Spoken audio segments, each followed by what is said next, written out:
별이 빛나는 밤에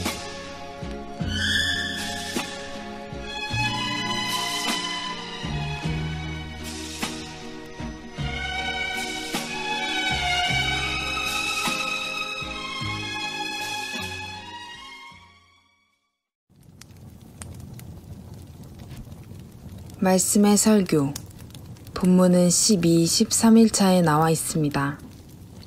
해설: 웨스트민스터 총회에서 예배 모범이 작성될 때에 상당수의 총대들은 설교에 대한 모범이 작성되는 것에 대해 반대 의견을 주장했습니다. 대표적으로 휘테커와 같은 사람들이 긴 논쟁을 벌이며 반대 의견을 제시했으나 루터포드를 비롯한 스코틀랜드 총대들과 다수의 총대들에 의해 예배 모범 안에서 다루도록 결정되었습니다. 그러나 분명한 사실은 웨스트민스터 총회가 소집되었을 때에 이미 설교에 대한 경시가 있었다는 점입니다. 윌리엄 퍼킨슨의 기록에 따르면 당시의 설교는 주해와 교리 도출, 그리고 적용으로 이어지는 3단 구조로 되어 있었는데 1640년대에 이미 설교를 경시하거나 설교를 위해 전문적인 훈련을 받은 목회자의 필요성을 인정하지 않는 목소리가 확산되는 현상이 발생했었다고 합니다. 그러한 현상은 설교 전의 공중기도에 관한 지침에 대해 살펴보는 가운데서 언급한 기도문이나 정해진 형식을 취하지 않는 자유로운 즉흥 기도의 선호 현상과도 맥을 같이 하는 것이라 할 것입니다. 즉, 즉흥적으로 자유롭게 그리고 장황하게 기도하기를 선호하는 경건주의의 풍토가 마찬가지로 설교에 대해서도 영향을 끼친 것입니다. 특히 17세기 이후 18세기에 경건주의가 득세했던 때는 설교의 중요성에 대한 인식이 최저점을 찍었던 시기로서 18세기의 설교는 사람들이 자신의 생각을 분명히 하거나 그들의 개인적 생각에 힘을 싣기 위한 도구에 지나지 않았다고 합니다.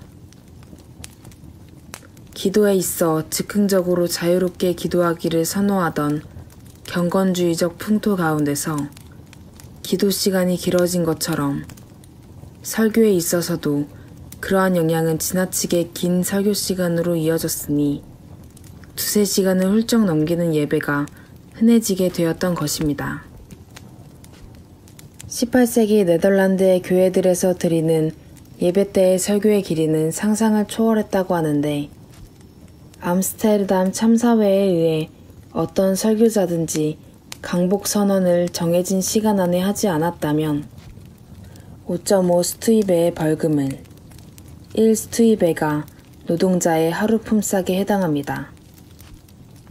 지정된 시간에도 설교자가 감사 기도를 하는 중이었다면 약 20 스투이베의 벌금을, 그리고 지정된 시간에 아직도 설교를 마치지 못했다면 2 길더, 노동자 한 달치 품삯을 초과하는 금액의 벌금을 부과하도록 했을 정도였다고 합니다. 그렇다고 그처럼 장황한 설교의 시간이 전적으로 성경에 충실한 설교의 시간이었던 것도 아니어서 성경 본문은 가장 작은 단위로 분류되었는데 심지어 그보다도 더 작은 소단위로 분류되었으며 각 단위는 장황한 동서고금의 지혜로 설명되었다고 합니다. 그리고 때로는 설교가 모든 종류의 수사법을 동원해 만든 도덕적 메시지로 채워질 때도 있어서 설교 중에 회중의 다수는 집사에 의해 헌금 수거함에 놓인 벨이 울리기 전까지 깨어나지 못하기도 했을 정도라고 합니다. 그러나 이미 17세기 중반의 웨스트민스터 예배 모범에서는 그러한 폐단들을 미연에 방지할 수 있도록 도입부는 간단하고 명료해야 하며 본문 자체나 문맥 또는 평행 본문 혹은 일반적인 성경의 문장에서 도출하여야 한다.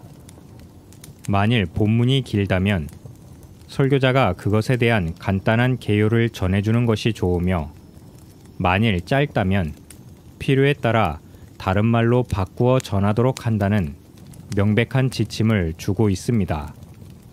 따라서 이러한 웨스트민스터 예배 모범의 지침을 통해 예배 가운데서 어떻게 함으로 회중을 최대한 배려하고자 했는지를 파악할 수가 있으니, 설교자들은 철저히 성경의 근거에서만 설교하면서도 그러한 설교 가운데서 회중이 최대한 집중할 수 있도록 충실히 배려하고 있음을 알 수가 있는 것입니다.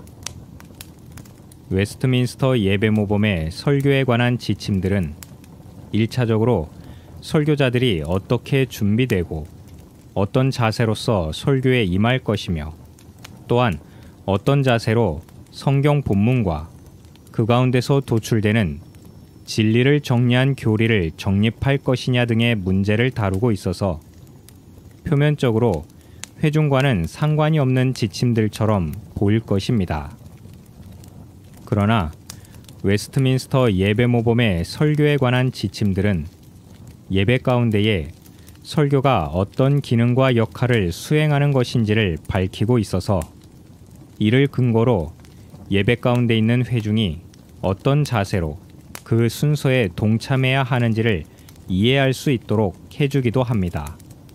그러므로 웨스트민스터 예배 모범의 설교에 관한 지침들을 통해 회중들도 참된 설교와 설교자에 대한 명백한 지침들을 얻을 수 있으며, 그러한 지침들 가운데서 설교를 듣는 자로서 어떻게 예배해야 하는지에 대한 확실한 지침을 얻을 수가 있는 것입니다.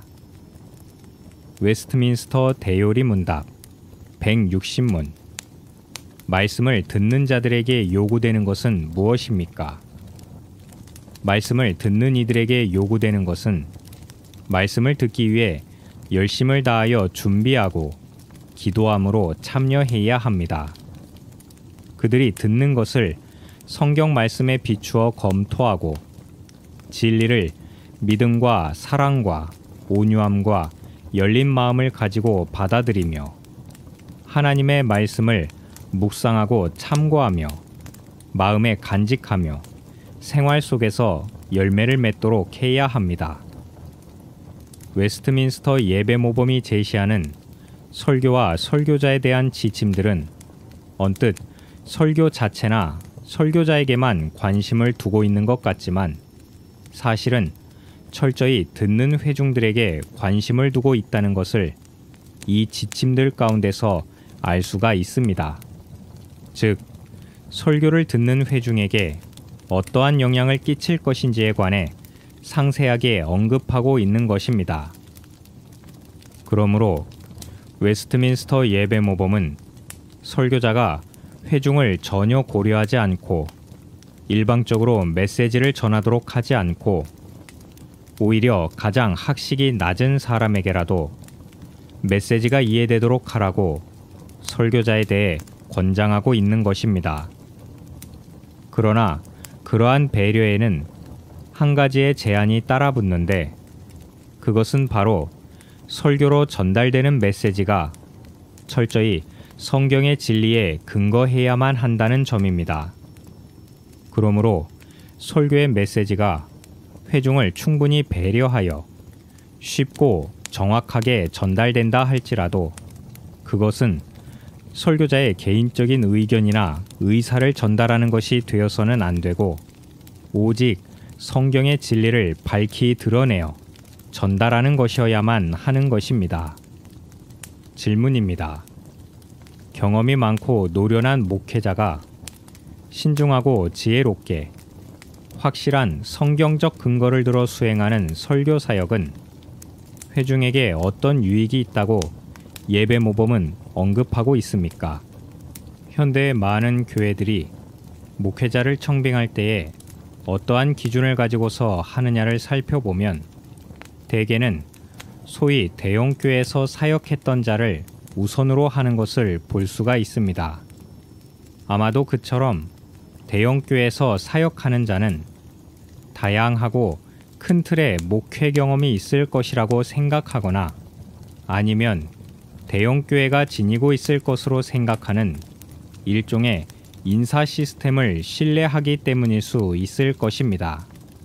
그러나 오늘날 많은 교회들이 웨스트민스터 예배 모범이 제시하는 예배와 목회의 틀에서 크게 이탈해 있음을 볼 때에 웨스트민스터 예배 모범이 말하는 경험이 많고 노련한 목회자가 대형 교회에 속했던 목회자일 것이라는 생각은 전혀 근거가 희박함을 알 수 있을 것입니다. 그러므로 이제라도 모든 교회들이 철저히 성경적 근거가 분명하고 명확한 것을 지향하는 개혁을 선행해야만 그에 따르는 참된 유익을 얻을 수 있을 것입니다.